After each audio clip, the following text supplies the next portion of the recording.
और अब परीक्षाओं में नकल करवाने के लिए जो नई खोज है वो है ब्लूटूथ लगी हुई चप्पल। आपने देखा होगा, अभी तक तो आपके मोबाइल फोन में या आपके लैपटॉप में या आप जो भी डिवाइस यूज करते होंगे उसमें ब्लूटूथ होता है, लेकिन अब एक चप्पल आई है जिसमें ब्लूटूथ लगा हुआ है। भारत में इस नकल वाली चप्पल के आविष्कार का पता तब चला जब कल Rajasthan eligibility examination for teachers यानी रीट REET की परीक्षा का आयोजन हुआ। यानी राजस्थान में स्कूल टीचर्स की भर्ती के लिए परीक्षा हो रही थी। अगर साधारण भाषा में कहें, ये सारे लोग स्कूलों में अध्यापक बनना चाहते थे और उसकी परीक्षा हो रही थी। और इसी दौरान अजमेर के एक परीक्षा केंद्र में एक उम्मीदवार एक ऐसी ब्लूटूथ लगी हुई चप्पल पहनकर आया परीक्षा देने के लिए, और इस चप्पल के सोल में एक सिम कार्ड समेत पूरा के पूरा मोबाइल फोन फिट कर दिया गया था। देखिए हमारे देश के लोगों का दिमाग देखिए आप कहां तक पहुंचता है। इतनी अगर उन्होंने ताकत और दिमाग पढ़ाई में लगा लिया होता तो शायद टॉप कर जाते, लेकिन पढ़ाई करनी नहीं थी, इसलिए पूरा दिमाग नकल में लगा लिया। इस उम्मीदवार ने अपने कानों में एक छोटा सा ब्लूटूथ डिवाइस लगा रखा था जो चप्पल में छिपे इस मोबाइल फोन से कनेक्टेड था, और इसी की मदद से यह उम्मीदवार बाहर खड़े एक व्यक्ति की आवाज सुन रहा था जो क्वेश्चन पेपर हल करने में इसकी मदद कर रहा था। यानी क्वेश्चन पेपर के जो जवाब थे वो फोन पर उसे बता रहा था। चप्पल में ब्लूटूथ लगाकर फोन चिपकाया हुआ था और कान में एक दूसरा हियरिंग डिवाइस लगाया हुआ था। अब सोचिए पकड़ा कैसे गया। पुलिस को इसकी सूचना पहले ही मिल गई, और जब इसी आधार पर इस व्यक्ति की गिरफ्तारी हुई तो ब्लूटूथ चप्पल के जरिए नकल कराने का पूरा एक गिरोह पकड़ा गया, और यह पूरा की पूरा गिरोह सामने आ गया। इसके साथ ही बीकानेर और सीकर से भी इन ब्लूटूथ स्लीपर्स के जरिए नकल करने वाले और नकल कराने वाले करीब 40 लोगों को गिरफ्तार किया गया है। जिसने ब्लूटूथ का आविष्कार किया होगा, जिस व्यक्ति ने, उसने भी नहीं सोचा होगा कि एक दिन इस टेक्नोलॉजी का इस्तेमाल भारत में परीक्षा में नकल करने के लिए होगा। पुलिस का कहना है कि इन चप्पलों को दिल्ली में तैयार किया जाता है और इन्हें परीक्षा देने वाले उम्मीदवारों ने 6 लाख रुपए देकर खरीदा था। 6 लाख की चप्पल है। अब आप सोचिए कि राजस्थान में शिक्षकों की भर्ती की परीक्षा वो लोग देते हैं जो भविष्य में शिक्षक बनना चाहते हैं, जिन पर छात्रों को पूरी ईमानदारी से पढ़ाने की जिम्मेदारी है और जिनसे उम्मीद की जाती है कि ये छात्रों को नकल करने से रोकेंगे, परिश्रम करना सिखाएंगे। लेकिन क्या ऐसा होगा? ये वो लोग हैं जो टीचर बनने से पहले ही चीटर बन गए। विडंबना है कि अंग्रेजों के इन दोनों शब्दों को थोड़ा सा आगे पीछे करने से टीचर शब्द चीटर बन जाता है और चीटर शब्द टीचर बन जाता है।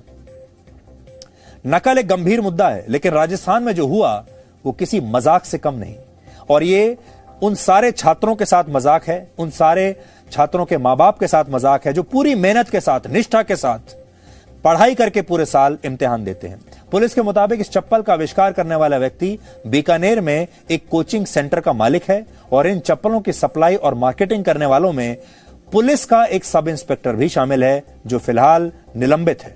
यानी एक टीचर नकल कराने वाले उपकरणों का आविष्कार करने में शामिल हो गया। एक पुलिस इंस्पेक्टर जिसकी ड्यूटी थी इसे रोकने की, वो इसे रोकने की बजाय इन उपकरणों की मार्केटिंग में लग गया, और इसके उपभोक्ता वो लोग बन गए जो खुद भविष्य में टीचर बनना चाहते थे।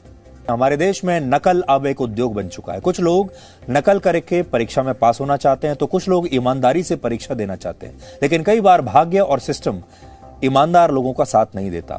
ऐसा ही इसी परीक्षा में शामिल होने आई एक महिला उम्मीदवार के साथ हुआ। यह महिला सीकर के परीक्षा केंद्र पर 10 मिनट पहले पहुंच गई थी, लेकिन इसे वहां मौजूद गार्ड ने कहा कि वो गलत गेट पर आ गई है, उसे दूसरे गेट से अंदर जाना होगा। दूसरा गेट दूर था, इसलिए यह महिला दूसरे गेट पर प्रवेश के समय से 5 मिनट लेट पहुंची, और इसी वजह से इसे अंदर प्रवेश नहीं करने दिया गया। यह उम्मीदवार रोती रही, इसे अंदर जाने देने के लिए लोगों से हाथ जोड़ती रही, लेकिन गेट पर खड़े गार्ड्स माने नहीं।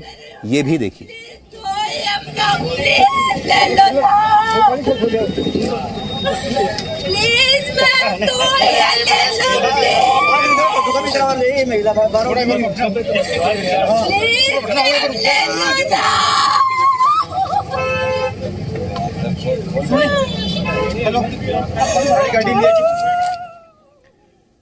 ये एक महिला उम्मीदवार है इसने नकल नहीं की, ये चीटिंग नहीं करना चाहती, समय से पहुंची थी, एक गलतफहमी हो गई, गलत गेट पर चली गई। और सोचिए हमारे देश में ईमानदार उम्मीदवारों के साथ जो पूरे साल पढ़ाई करते हैं, ईमानदारी से परीक्षा में बैठना चाहते हैं, उनके साथ क्या होता है। और हमारे ही देश में कैसे पूरा की पूरा सिस्टम ऐसे कामचोर छात्रों को नकल करवाकर पास कराने में लगा रहता है। और फिर यही छात्र आगे चलकर अध्यापक बन जाएंगे और फिर अध्यापक बनने के बाद अपने छात्रों को भी अपने जैसा ही बनाएंगे। आज इस लड़की के लिए हमारे मन में बहुत दुख है, बहुत खेद है और हम चाहते हैं कि राजस्थान के मुख्यमंत्री, राजस्थान की सरकार और जो लोग भी इसके लिए जिम्मेदार हैं वो इस उम्मीदवार के बारे में जरूर सोचें। राजस्थान में यह परीक्षा 3 वर्षों के बाद आयोजित की गई थी और इसमें 6 लाख लोग शामिल हुए। 6 लाख लोग वहां ऐसे हैं जो अध्यापक बनना चाहते हैं। इस दौरान पूरे राजस्थान में सुबह 6 बजे से शाम 6 बजे तक इंटरनेट बंद कर दिया गया ताकि छात्र इंटरनेट के जरिए नकल न कर सकें और कोई पेपर लीक होने की फेक न्यूज न फैला सकें। इतना ही नहीं, जिन महिला उम्मीदवारों ने लंबी स्लीव्स के, लंबी बाजू के सूट या कुर्तियां पहनी हुई थी या कोई ड्रेस पहनी हुई थी, उनके इन कपड़ों की बाजुओं को कैंची से काट दिया गया और हाथों में पहनी गई चूड़ियां और धागे भी उतरवा दिए गए ताकि नकल ना हो। यह सब कुछ नकल रोकने के लिए किया गया। लेकिन ये पुराने जमाने के तरीके हैं, अब कोई ऐसे नकल करता भी नहीं, अब तो ब्लूटूथ से नकल हो रही है। लेकिन इसके बावजूद नकल करने के ऐसे नए नए तरीके ढूंढ लिए गए कि जेम्स बॉन्ड की फिल्में बनाने वाले भी शर्मा जाएंगे। आपको याद होगा एक जमाने में जब बच्चे ठीक से पढ़ाई नहीं करते थे तो उनकी माएं अक्सर उन्हें चप्पल फेंक कर मारती थी और कहती थी कि तुम तो नकल करके भी पास नहीं हो सकते। लेकिन क्योंकि नकल के लिए भी अकल चाहिए। लेकिन आज के बच्चे कह रहे हैं कि मां नकल के लिए अकल नहीं, सिर्फ ब्लूटूथ वाली चप्पल चाहिए। गंभीर विषय यह है कि भारत के सरकारी स्कूलों में पढ़ाने वाले 30% टीचर्स के पास इसके लिए जरूरी योग्यता और ट्रेनिंग है ही नहीं। राजस्थान में अनट्रेन्ड टीचर्स की संख्या 15% है, फिर भी ये टीचर्स बन गए।